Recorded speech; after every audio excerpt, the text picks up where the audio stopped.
Welcome to Beyond the Storm with Selena. Today's guest comes back in our second season. Nina interviewed on our first season where she talked about her story of falling in love with Stephen, the years of active addiction with Stephen, and then the loss of Stephen. Today we're going to go back a little deeper. We're going to go back to Nina's childhood, the years of active addiction as a teenager that led into her adulthood. Nina comes with a lot of childhood trauma. She had some parental issues. She had a mother who was in active addiction, made a lot of bad choices. There's even an encounter of being left at a truck stop at the age of 7 or 8 while her mother was working with the truck drivers. Nina today is in recovery. Nina, welcome. I'm glad to have you back in our second season. Our first season, your interview was so early after losing Stephen, and both you and I struggled through that interview. Here we are, a year later, and things have really changed. But let's first, before we start talking about all of the great things that have happened in your life, let's go back and get a better picture of what you dealt with through your years, the early years, what led up to it. Tell us a little bit about your childhood. Really, I didn't have a typical upbringing. I had a mother that was a drug addict. We kind of got drugged all around. My biological father was in prison. He was sentenced to 20 years for strong arm robbery. He was also an addict. So we got left at a truck stop, me and my brother. We went into foster homes. Took them a little while to find family. We ended up with my biological father's mother and her husband, and he was still in prison when we landed there. So we were there for a few years. Her husband was abusive. So me and my brother kind of got into drugs pretty early. I was about 14 when I started shooting and using, and then I met my dad. Okay, hold on. I need to go back. You were actually shooting heroin at 14? Yeah. I was staying with my cousin and the father of her children, had a connection, and he picked me up from work and thought that he was going to have sex with me. I guess after he shot me up, I was so hot that I took off all my clothes, climbed out the window, and I was missing for 2 days in the woods. So that kind of scared me a little bit, but didn't scare me enough to make me not do it. And then I ended up getting pregnant at 16. I got sober for a little bit, and then we were doing custody, and I had a warrant for my arrest. We went to court, and that day, the father of my child told the police, he was like, she has a warrant for her arrest. So I was arrested before we went into court. He was granted custody by the time I was bonded out by my parents. They'd already left state with my daughter. And at that point, all hell broke loose. I was like, there's no reason anymore. Nobody can find her. Nobody knows where to look for him at. So I basically just did what I thought was the best thing to do. I just went and followed my brother. And at the time, my brother was a kingpin, basically, and shouldn't glorify it, but my brother was dealing. So I just went and lived with my brother, and it was free.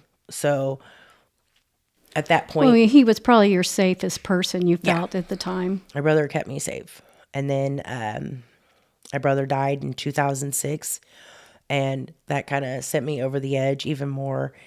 By that time, I was cooking it, and I had 2 kids by that time, and there was no stopping it at that point.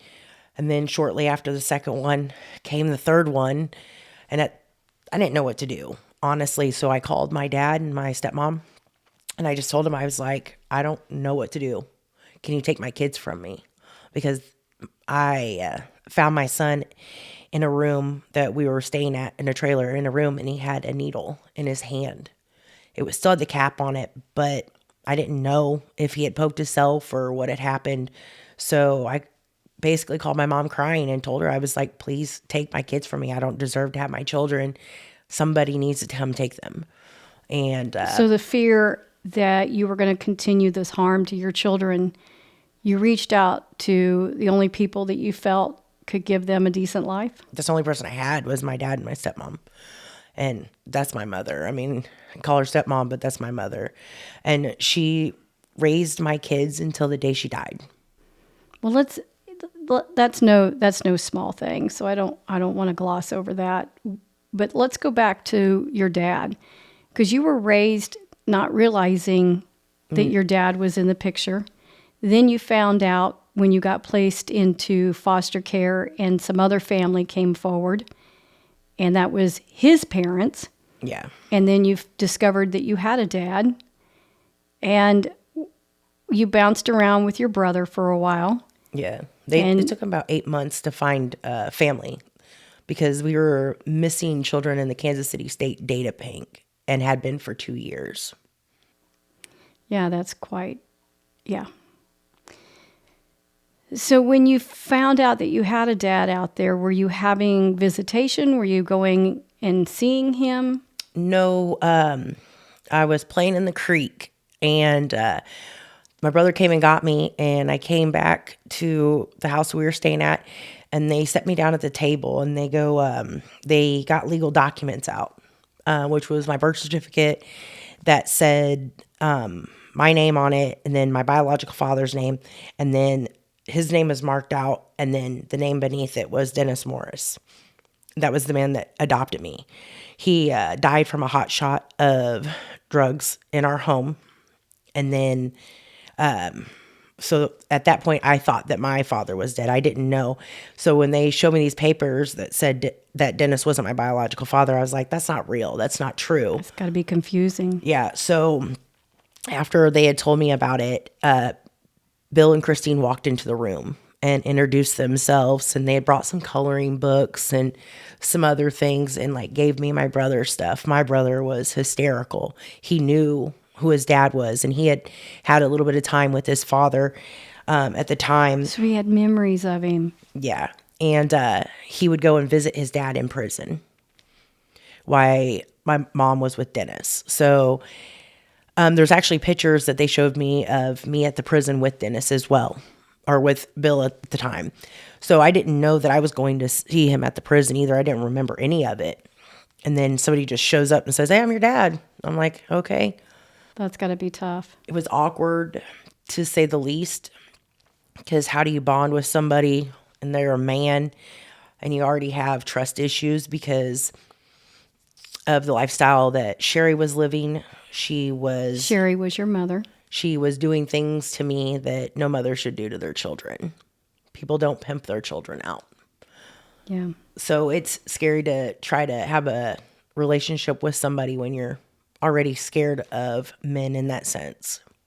So did he make the effort to be a dad to you? Did he visit you? He did. They moved to Excelsior and got a trailer, and my dad had been out already, but he had relapsed and was already actively using, and Christine was actively using. When they came to Excelsior, they got clean and they got their own trailer. And then they asked for me to be able to move in because his mother had adopted me and my brother. We had been with her for so long that she had finally adopted us, and we could have changed our last name to her last name, but we didn't. We just kept our own last names. But they had me move in with them, and they took care of me. I was 14 or 15 when I got my first name brand pair of shoes, and they had bought them for me. Everything that I had owned prior to that was from the Dollar General.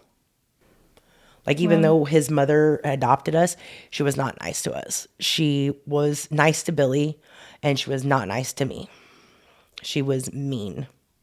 So was her husband. So you had to endure a lot of just a really rough childhood, it sounds like. Yeah, there was abuse, sexual abuse, and a lot of other things that came with all of it. But I try not to dwell in it too long. It's crazy because every person that's ever harmed me is now deceased. So it's not that bad of an outcome. I mean, it's kind of a blessing. You don't have to sit down with the dinner table with them. You ain't got to look at them, because it's the crazy part. The people that hurt you the most have been all family. Yeah, unfortunately, sometimes that happens. It's wild. You know, the generational curse of families that have harmed their own loved ones. You're right. Sometimes they have to sit at the table and look at them. So for you, I'm glad that you don't have to endure that. So tell me a little bit about after you started having children. After I started having kids, I'd get clean for a little while and be long enough to breastfeed. I'd get through the year of breastfeeding each kid. And then I'm like, Why do you think you light a did match. that? Why do you think you did that? I had stability at the time. But what was the reason for why you knew, or tell me, I guess what I'm looking for is to explain to me the importance of you being in recovery during the time period that you were breastfeeding. Because I didn't want my kids to be like have drugs in their system or anything like that. And when I would be clean, I could go home. But if I was dirty, I couldn't go home. My parents had a 2-bedroom trailer. And you know how crowded it is with them in one side of the trailer and me in one other. They've got 3 dogs. I've got a 4-year-old and a newborn, all with a queen size bed and a small trailer room, pack and play.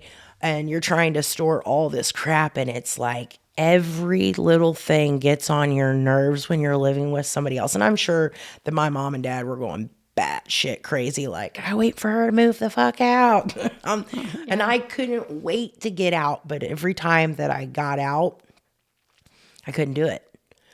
I would fall in love with this horrible drug addict, and every red flag was a green flag in my head, and I couldn't wait to burn the town down with this man. And I didn't give a fuck who got hurt in all of it. You think you were looking for your escape? I was just looking to be loved, I think. I didn't get any of that as a kid, so I went searching for my daddy. Yeah. And other people. And oh God, it makes me want to cry because I was so dumb. I wasted so many years on nothing. And I made my kids hate me. I wasn't there for them. I let my parents down. I let myself down most of all. I lost who I was as a person. And I said, never in a million years would I become my mother. And when I look in the mirror, I see her and it makes me sick to my stomach. It makes me so angry that I turned out just like her. And my dad told me one time, he's like, the sight of you makes me sick because you look just like her and you acted just like her. And I always thought that I would never be like her. And I would never abandon my kids or do this or do that. I don't feel like I abandoned them completely, because I put them in the safest place that they could possibly go, was with my mom and dad. My mom and dad loved them. My mother didn't ever have her own kids, but she never batted an eye. And she never said that the kids weren't her grandbabies, or I wasn't ever her kid. No matter how much dumb shit I did, how embarrassing I was, being on the news for strong arm robbery, going to prison for manufacturing methamphetamines, like all these things, and everybody knew my business. And it's embarrassing that it took me. I'm 40 today. Well, in 2026, I'm 40. We won't say today, but I just turned 40. And it's the first time in my life that I've ever been an adult. Well, let's don't get ahead of ourselves here, because let's talk about what transpired to get you there. So for any of our viewers that are joining us and didn't get to see the first season, Nina was the love of Steven's life, my son. They had a relationship, and there were some very traumatic things that happened during their relationship. And that's how Nina and I intersected with each other, is she was with my son. My mom had just died that year before. So I had relapsed and I had been shooting for that whole year. And right before Stephen had passed away, my oldest daughter had given birth to a little boy. And she was like, basically let me know that because of all the bad things that I did and that she remembered from her childhood, she wasn't going to allow her child to for me to let him down, like say, oh, I'm coming over when I'm not going to come over because I'm too busy getting high over here at Joe Blow's house. And so I was probably maybe 3 or 4 days clean, if that. So And this was in 2024? Yeah. So, and was still talking to Steven at the time, and I had called you, and I'm like, hey, Steven's not answering his phone. I was like, do you know where he's at? And you were like, yeah, he's in the hospital. And I'm like, okay, well, can I talk to him? And you're like, no, you can't talk to him. You said because he's sick right now, and you said you can't be talking to him. You're not sober. You basically hamming my ass over the phone about not being sober and that you weren't going to let me come back in if I wasn't sober and this, that, and the other. So I told you I had like a couple days clean, and you told me that there had been people up there trying to get him high at the hospital. So you would call me and let me know if some things got serious or if I needed to come up there. I think it was 2 days later, you had called and you asked me if I wanted to come up there. And I said, yeah. And I came up, and basically I stayed that day for as long as I could. And then I left, and then I came back, and I was there until. Well, we were at the point where we had to make a decision to end life support on Stephen because he had gotten worse. Yeah, so I stayed until they came. Well, until they basically had us all leave so they could come up and collect his body and stuff like that. And I think that all of it combined, and like everything was basically just coming in on itself. My mom had left me $25,000. I blew through the complete inheritance. And I won't say that I blew through it like on bullshit.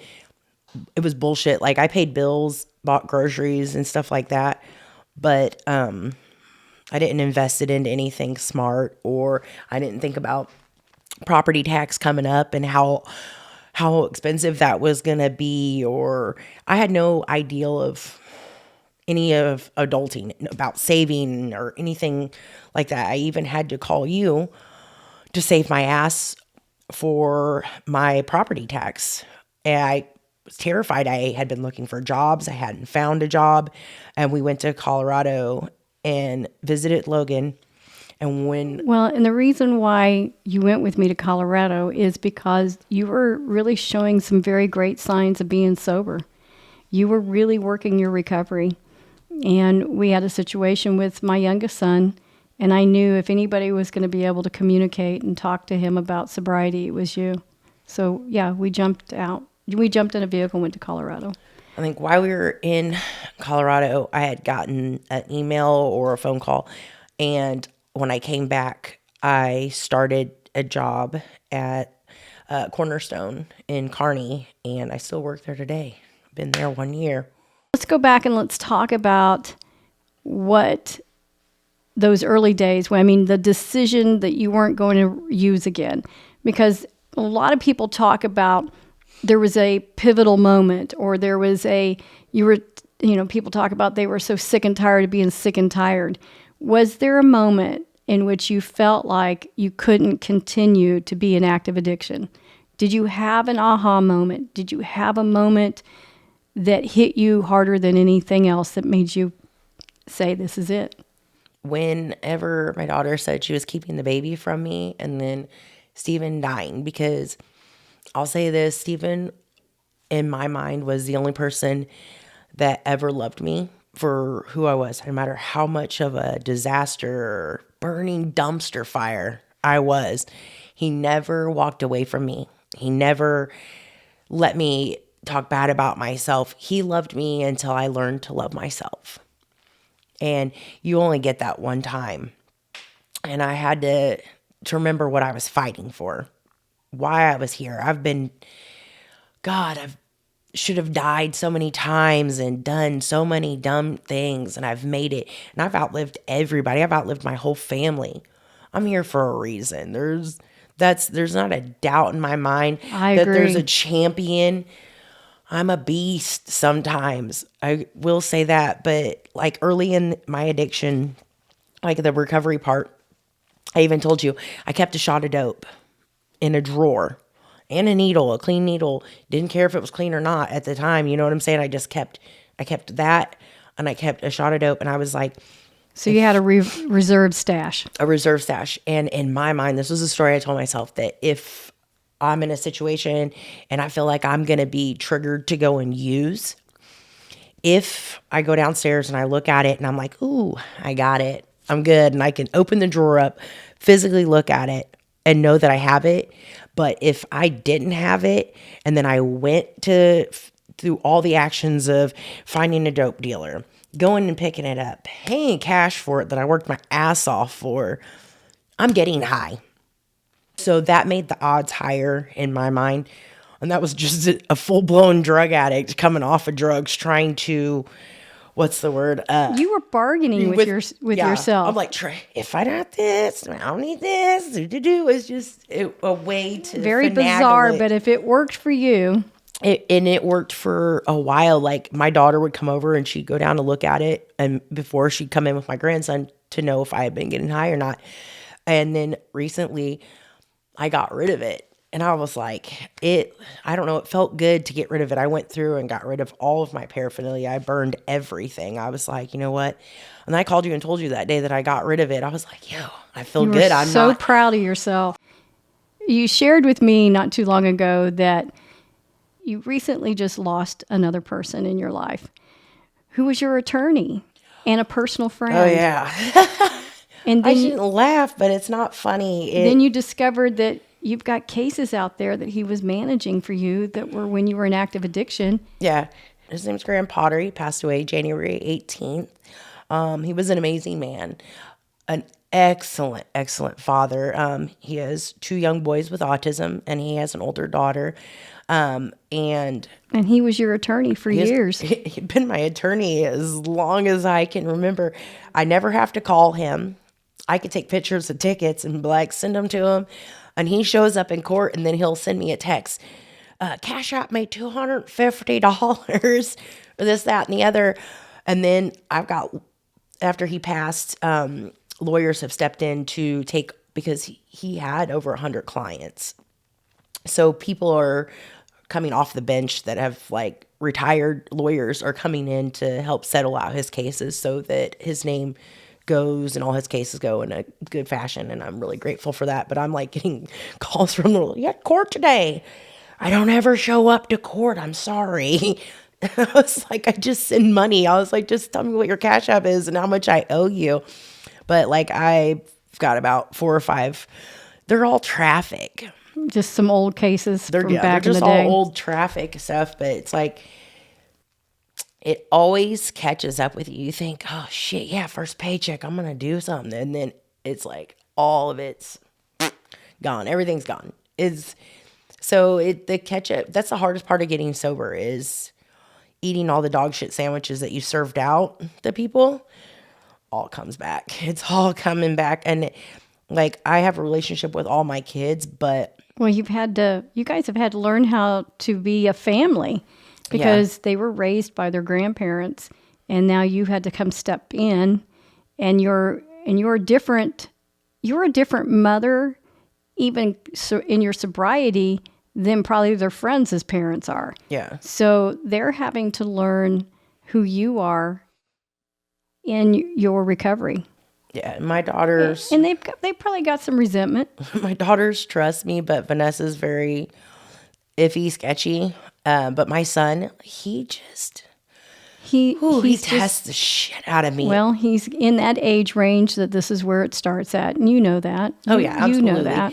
And he's struggled with being in trouble a little bit because my parents were to him, his mom and dad, and they die back to back with each other.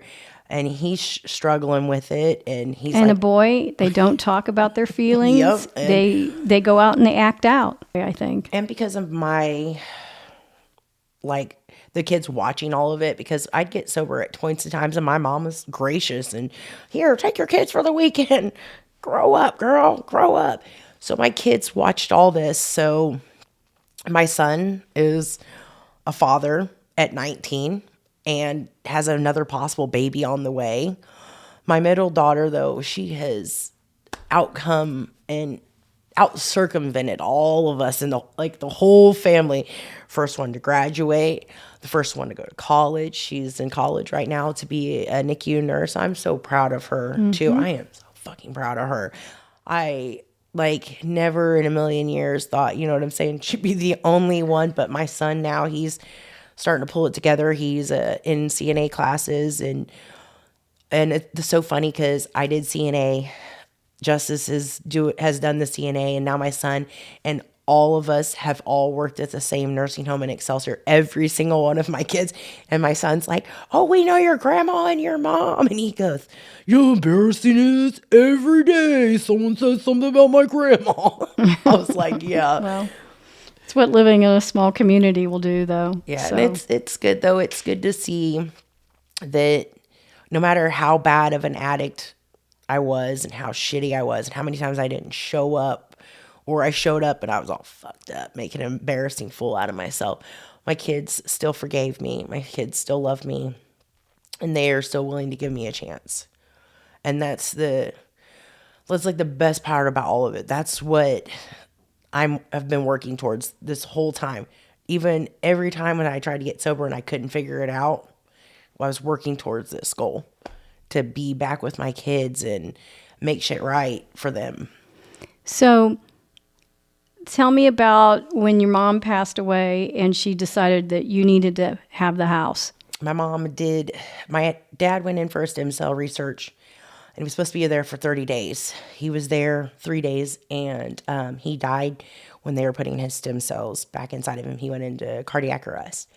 And then I came home from here and started taking care of my mom. And my mom, seeing that I was sober, I had been sober for a while by this point. Made it 3 years before I relapsed, which was probably the longest stretch I think I've ever made it without. That's when you were living here? Mm-hmm. Yep.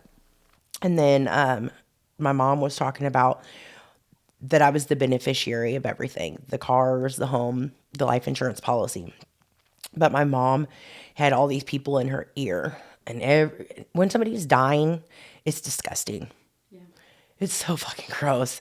Like, my mom's like, come in here, go through this jewelry. I don't want to. I don't want it. I'm going to get it all at the end anyway. So whoever else you want to give it to them first. And then whatever you've kept that you were going to keep, I'm going to get it when you die anyway. Mm-hmm. So I don't need to go in here and pick out through your jewelry. That's hard to do. That's hard to do it with a loved one who's passing. You know, yeah. They have come to terms that they're going to pass, but we really don't. We don't. It just doesn't. Even if you know it's going to happen, it's not easy. But she was like wanting to put somebody on the title with me, or like the deed to the house. And I told her, I was like, don't do that. I said, because if you put somebody's name before my name, they're going to take this house from me. Because I'm not your biological daughter, and it was her best friend at the time. Mm-hmm. And they're going to feel like they're entitled to it because she's known you your whole life. You know what I'm saying? But she hasn't. It's just going to be a conflict of interest. Yeah. And she was like, well, I'm going to think about it. We're going to think about it. And I'm like, okay. The next morning, she was like, I had a dream last night. And when I woke up this morning, your dad's picture was on my chest. She had pictures of my dad hanging up on the wall. And I guess in the dream, my dad told her not to do that, was not to put anybody else on it. And then it was my dad's picture on her chest. So she went ahead and signed the papers, and I went up to the courthouse, and I had my dad's name removed from the deed because he was already passed, and then had my name added on to it. But during the time of my addiction, somebody got a hold of my deed to the house and went and had my mother's name removed. And I was in a motorcycle accident and was dead on arrival. They took the paperwork up there to try to steal my home from me. Wow. So active addiction will, even if you have shit, it takes everything from you. Like, I can't count how many times I've lost everything. You saved our fucking storage unit, the storage unit, for a year. I did. And then somebody broke in and robbed the storage unit. But the reality was everything in it was either stolen goods or it was all drug shit. Like, just dumb shit. Just dumb shit we were collecting. But still, like, I've lost every single thing. Bounce back, but there's no bounce back this time. I've already fell to the bottom of the ladder. There's nobody at the end of it. It's just me. My mom's not here no more. My dad's not here. There's nobody that's going to save me or pick up that phone call if I land my ass back in prison. Because I know for sure my kids are going to be like, really? No, we're not accepting no phone calls from you. So you feel like after your parents passed away and Stephen passed away, that you had to pull it together. Yeah, there was there was no more play around. It was time to step into your sobriety. Yeah. And it's hard to say when you've hit rock bottom because you don't know what the rock bottom is. Like, until you're clinging on to life for life. Really, I was 120 pounds? Pretty thin. I look like Skeletor walking. I laugh about it because it's the only thing I can do is either laugh or cry. That's the reality of it. Is I was so far gone, so sick in it, and I couldn't find heads or tails of the situation. So what do you value most about being sober now? The relationship I have with my grandson. He's so stinking cute. On the flight, I call her phone, and he knows it's me, and he gets excited, and just when I look at him, I see Vanessa, and it's like Vanessa's a baby all over again. You get to fix everything that you didn't do right for the first one. You get to do it right for your grandkids. And I'm so grateful that my daughter gets the opportunity to see how much I loved her by the way I love her child. Because of my addiction, it kept me from being able to love her the way I love him. It stole her childhood, her innocence, and I can't give that back to her. But I can love him like I should have loved her. And I'm grateful that I get to show her that I do care and that I can be a good mom or a good grandma. I'm not the best. I say foul words. My dog shits on the carpet sometimes. Shit happens. Right. But I show up when I say I'm going to show up. I'm there. How does that make you feel? It makes me feel good. And like, I out present everybody at birthday parties. Like, I got to show up with the biggest, baddest one. Like, I bought a Harley Davidson rocker for his birthday that's coming up, and I got Jim working on side projects so I can show out at this one too. I feel like I owe it to my grandkids to show up and show out. But it's not a flash in the pan this time. This is different, Nina, because I can even see the difference in you. Well, it's the first time I've had a job, a home, my kids. Oh yeah, that's the best part. I even got custody of my son back. My daughter had aged out by the time my mom had died. March, April. My daughter turned 18 in March, and my mom died the 4th of April. My grandson was born on April Fool's, and then she passed on the 4th. So she had aged out, but I kept it together, even in it, and I was still in addiction when I did it. I still made sure that I fought for custody of my son, and I showed up. That was the best part about all of it. I mean, I didn't do it while I was sober, but I still managed to get full custody back of my son. Well, you were working towards that direction. Yeah. I mean, even when you were at the hospital with Stephen, I knew it was very fragile. I knew that your sobriety was very fragile. And I had to make that decision that it was important to have you there, knowing that it could possibly trigger you. But I knew that we had to have you there. And I've watched you over the last year. year and a half, almost it's a year and 4 months, I've watched you step into being a complete engaged person to the point that I don't worry about you not answering the phone. If I call you and you don't answer, I go, she'll call me back. Where before, when you were really struggling, I may have to call you for 3 days trying to get you to respond back. There's sometimes in recovery that burnout isn't the word I want to use, but like you work all week and you only get 2 days off or whatever it is. Like, I just feel like sometimes you have to shut everything off, the TV off, all of it, and just sit back. And I do laundry and then I hide from everybody. I tell my son, I'm like, don't you have a friend you want to go hang out with or something? So then it's just me and my dog at the house, and it's quiet, and I can clean or do whatever it is I'm going to do to relax, like read a book or whatever, howl under the moon, whatever weird stuff I want to do. I'm like, but you have to find time for yourself. So you're good with being in the quiet now. Yeah. I've been friends with a girl and since 2006. And I talk to her about as often as I would go to a dentist. Mm-hmm. And I've told this girl everything. This girl see me V to B. So she knows every inch of me. And she's like, why don't you want to hang out with me? Because I have too much trauma bond with you. There you go. I've trauma bonded with you.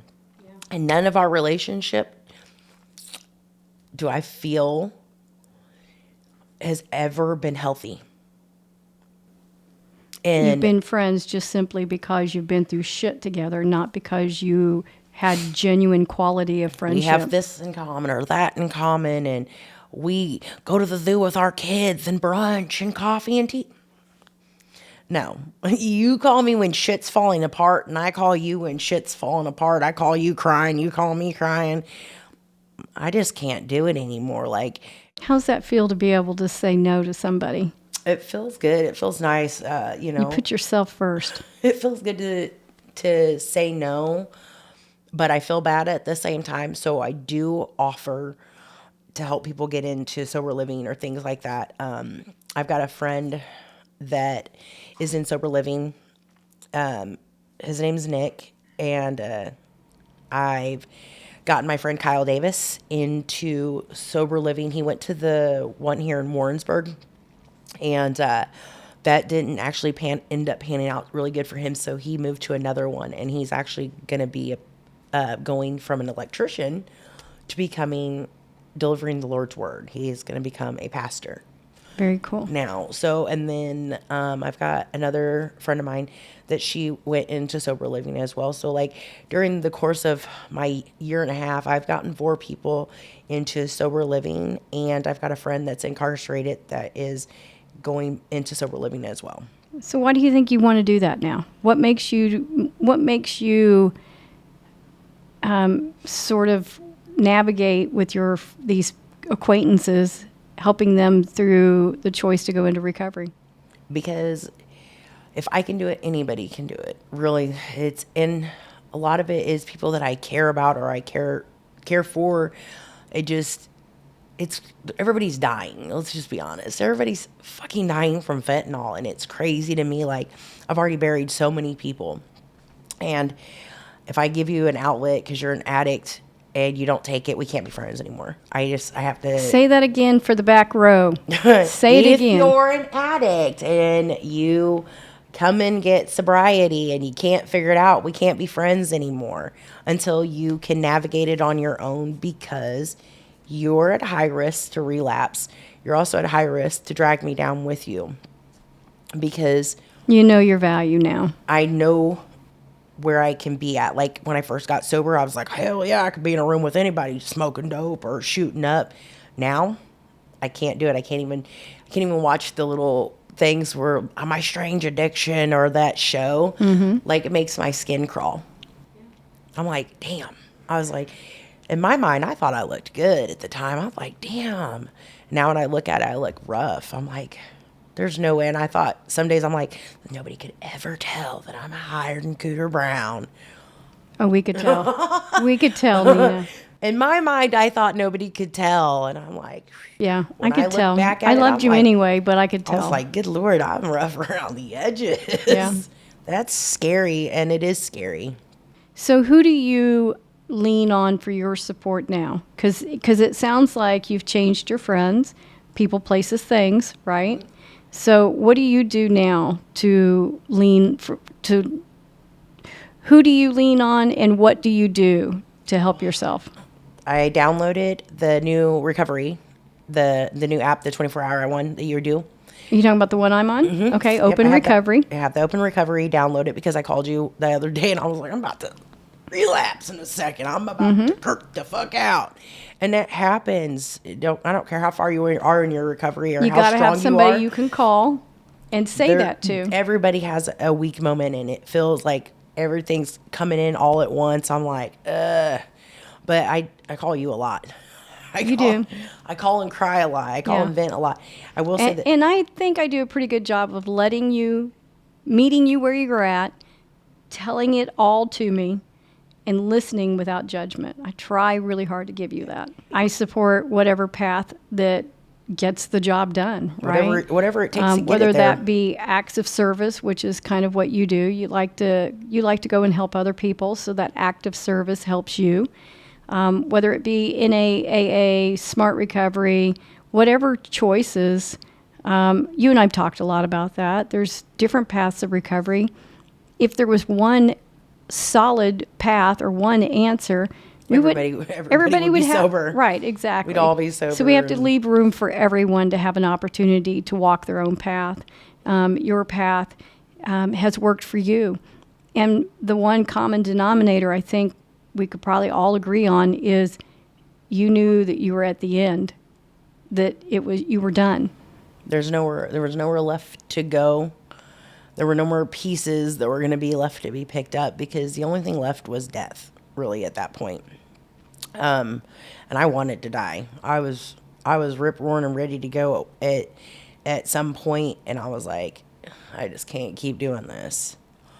And it just clicked. Well, I think the loss of your parents and Stephen and many friends probably led to you making that decision that this is the end for me. I need to do something different. Yeah, because it wasn't fun anymore. Like, really, it wasn't. It's so overwhelming when you got all these eyes on you. Before, I didn't realize that my kids were looking at me as much as they were. Yeah. And then my daughter's like, oh, you look like shit. We know you're high. She was like, you can't touch Junior. You can't pick him up. You can't kiss him. You can't hold him. You can look at him, but don't touch him. And I was like, damn, like that? And she was like, yeah. She was like, I don't want it to get in his pores. I don't want to be a shitty mother like you. And It was probably very hard to hear. basically, yeah, that was the kick in the gut right there. I was like, damn. I was like, that shitty of a person. And she still calls me Nina. She's called me mom once or twice, but that's the running joke is for the kids is they call me Nina. They don't call me mom unless they want something from me. That'll take some time. Oh yeah, it takes showing up, being present, doing what you say you're going to do, and it does it. And I don't deserve to be called mother by anybody or mom by anybody because I haven't been one. When I earn the right, my kids will call me what they need to call me at that time. But I got to show my kids that I'm showing up for them and I'm showing up for myself. And I got to show up for myself first before I can show up for anybody else. Because when I don't show up for me's an addict. He's Absolutely. a shitty person. Me's out in the streets, not giving a fuck about nobody but myself. So, Well, I think you're doing a really good job. I think Thank you. really put the time in. I have watched you. I continue to engage and make sure, check on you, give you a little bit of stability, extended family. And we've watched you grow. We've watched you succeed in the things that are important to you. We've watched you take on a job that you're at now for a year. help me get a car. Woohoo. We did. We helped you get into a car. we also, support you with whatever we can. We Those try. are the major phone calls you get when the big shit falls Yeah, apart. I do. And I explain that to you every time, and you're like, and you say it too. When an individual is overwhelmed and there doesn't feel like there's an out or an answer to the problems, even if it was just somebody being like, girl, all you gotta do is take the shoe off and your foot will stop fucking hurting. Quit. And I'm just like, oh God, I'm about to get high. I'm panicking. That's where you're like, you need to sit down for a minute. You need to calm I do. down. I tell you, settle down. Hang on a second. Let us work on it for a minute before you When fucking you get light wound the up match. like that, when you get wound up like that, I usually have to go, Nina, stop. Just answer one question, and I would ask you one question at a time to get the full story. Basically, But you get overwhelmed, overstimulated, and it you're happens. just word vomiting when you're trying to get that information out sometimes. Because you panic because there's like, oh, it's like you've done all these things to get where you are. And then it's like, and it's always funny because everybody always says when you're headed in the right direction, it's always going to be hard because it's trying to push you backwards, trying to test you to see if that's what you really want. Do you really want it? Or are you just fucking around again? Right. Absolutely. So let me ask you, I got 2 questions left. One, what do you think is most important about your sobriety right now? I know you said your grandchild, but for you, what's most important? That I don't let my parents down. I know that they're not here, but they're here. They're watching. They're watching me, little tink, little engine that could. They're like, look at her go. I love that. She hasn't given up yet. So I don't like, I've hung drywall in the house and just other little things. I'm like, I'm really good at being poor. I'm about to take the cabinets down, sand them down, and then put them back up this summer. Got plans. You gotta be crafty at being poor. You do. I'm really good at it. If your life was a movie, what would the name of that movie be? Right now, I'd be like the Jurassic Park, everybody wants to see the dinosaur, but they're dangerous. That's good. Well, you guys, Nina has been great to sit here and talk with today. I've got a lot of history with Nina. She's a lot of fun to sit down. We've been through some good times. We've been through some really rough times. I'm so proud of this girl. And I wanted her here today to be able to sit down and tell you what she's done in the year and 4 months since we've lost Stephen. Because honestly, we were afraid we were going to lose her too. We weren't sure she was going to be able to make it. But you know what? She's done a great job. And I'm honored to bring her onto the show today and let you get a little piece of Nina. We love her just the way she is.